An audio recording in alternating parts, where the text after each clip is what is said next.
Morning guys.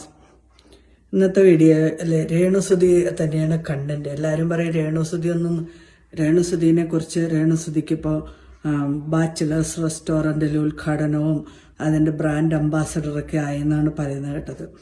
അപ്പോൾ ഈയിടെയായിട്ട് രേണുസുതിൻ്റെ ഒരു കൂട്ടുകാരി സജീന വ്ളോഗ്സ് എന്ന് പറഞ്ഞ ഒരു വ്ളോഗർ വളരെയധികം വീഡിയോസ് ബിഷപ്പ് എതിരായിട്ട് ചെയ്തിട്ടുണ്ട്. അപ്പോൾ ഒരു വീഡിയോയിൽ ഒരു ബിഷപ്പ് അമ്മെന്നുള്ള പരാമർശം പറയുകയും അതിനുശേഷം പിന്നെയുള്ള വീഡിയോകളിൽ രേണുവിൻ്റെ ഒപ്പം ലൈവിൽ വരികയും ബിഷപ്പിനെ കുറ്റപ്പെടുത്തുകയും ഒക്കെ ചെയ്തിരുന്നു. അത് കഴിഞ്ഞിട്ട് ഇന്നലെയാണെന്നുണ്ടെങ്കിൽ കണ്ട ഒരു വീഡിയോയിലാണ് അവരൊരു വീഡിയോ ചെയ്തിട്ടുണ്ട് മാപ്പ് പറഞ്ഞിട്ട്. അതായത് ആ പറഞ്ഞതെല്ലാം തെറ്റായിപ്പോയി എന്നുള്ളത്. നമ്മൾ പറയുന്നതിന് മുമ്പാട് നമ്മൾക്കറിയില്ലാത്ത ഒരാളെ കുറിച്ച് നിങ്ങളുടെ കൂട്ടുകാരിയാണ് രേണു എങ്കിലും ആ ആളൊരു സ്ഥലം കൊടുത്തതല്ലേ.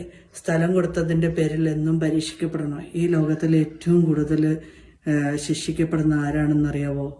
സഹായം ചെയ്യുന്നവരാണ്. അപ്പോൾ എനിക്ക് തോന്നിയൊരു കാര്യം, ഞാൻ ഇവരെ ആരെയും കുറ്റപ്പെടുത്താനല്ല.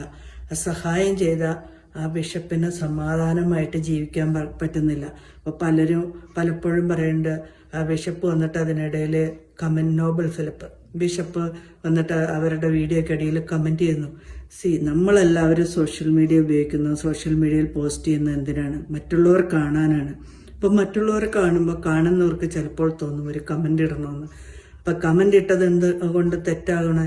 അപ്പം നിങ്ങൾക്ക് ഇത്രയും നാൾ അവരെ ആക്ഷേപിച്ച് പറയുകയും അങ്ങനെ ഉള്ള കാര്യങ്ങൾ പറയുകയും ചെയ്യുമ്പോൾ ഈ ലോകത്തിൽ ദാനം ചെയ്യാൻ വളരെ ഡിഫിക്കൽട്ടാണ്. ദാനശീലികളായ ആൾക്കാർ വളരെയധികം കുറവാണ്. കൊടുത്തവർക്കെല്ലാവർക്കും തിരിച്ചടികൾ കിട്ടിയിട്ടുള്ളൂ. നമ്മൾ പണം കൊടുത്താലും സ്ഥലം കൊടുത്താലും ഇപ്പം സ്വർണം കൊടുത്താലും വീട് കൊടുത്താലും എന്ത് കൊടുത്താലും മിക്കവാറും ഇങ്ങനത്തെ ഉള്ള ആൾക്കാർ തിരിച്ചു പറയും.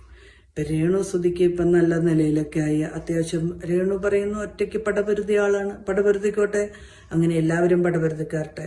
അപ്പം ചെയ്യുന്ന കൂട്ടുകാരി സജീന വ്ളോഗേഴ്സ് ആണേലും എനിക്ക് പറയാനുള്ള ഒരു കാര്യം എന്താണെന്ന് വെച്ച് കഴിഞ്ഞാൽ, നമ്മൾ മറ്റൊരാൾക്ക് വേണ്ടിയിട്ട് വാദിച്ചോ, രേണുവിന് വേണ്ടിയിട്ട് സപ്പോർട്ട് ചെയ്ത് നിങ്ങൾ എത്ര വേണേലും വീഡിയോ ഇട്ടുള്ളൂ. പക്ഷെ ബിഷപ്പ് കൊടുത്തത് ബിഷപ്പിൻ്റെ നന്മയെ അംഗീകരിക്കാതെ ആവശ്യമില്ലാത്ത വർത്തമാനങ്ങളൊക്കെ പറയുമ്പോൾ നമ്മൾ വല്ലപ്പോഴും വിചാരിക്കുക, നമ്മളെയും പൊതുസമൂഹത്തിൽ അങ്ങനെ ഒരാൾ വന്ന് തൊലിയുരിച്ചാൽ എന്താണ്? അപ്പം നിങ്ങൾ പറയും നിങ്ങൾക്കെതിരായിട്ട് അങ്ങനെ പറയുന്ന ആൾക്കാരുണ്ട്. ഓക്കെ, സോഷ്യൽ മീഡിയ അങ്ങനെയാണ്. നമുക്ക് വീട്ടിൽ ഇരുന്നിട്ട് ചെയ്യുന്ന കാര്യങ്ങളല്ലേ. അപ്പം ആർക്കും ആണെങ്കിലും പ്രതികരിക്കാമല്ലോ. പ്രതികരിക്കാൻ ഘട്ട്സും തൻ്റെ ഇടമൊക്കെ ഉള്ളവർ മാത്രം ഈ വീഡിയോയിലേക്ക് വരിക, അല്ലാണ്ട് ഉപകാരം ചെയ്യുന്നവരെ ഉപദ്രവിക്കരുതെന്നാണ് എനിക്ക് അഭിപ്രായം. രേണുസുതി ഇനിയും ഉയരങ്ങളിലേക്ക് എത്തട്ടെ. സജീന വ്ളോഗ്സിൻ്റെ വ്ളോഗുമായിട്ട് നടക്കട്ടെ. Thank you for watching my video.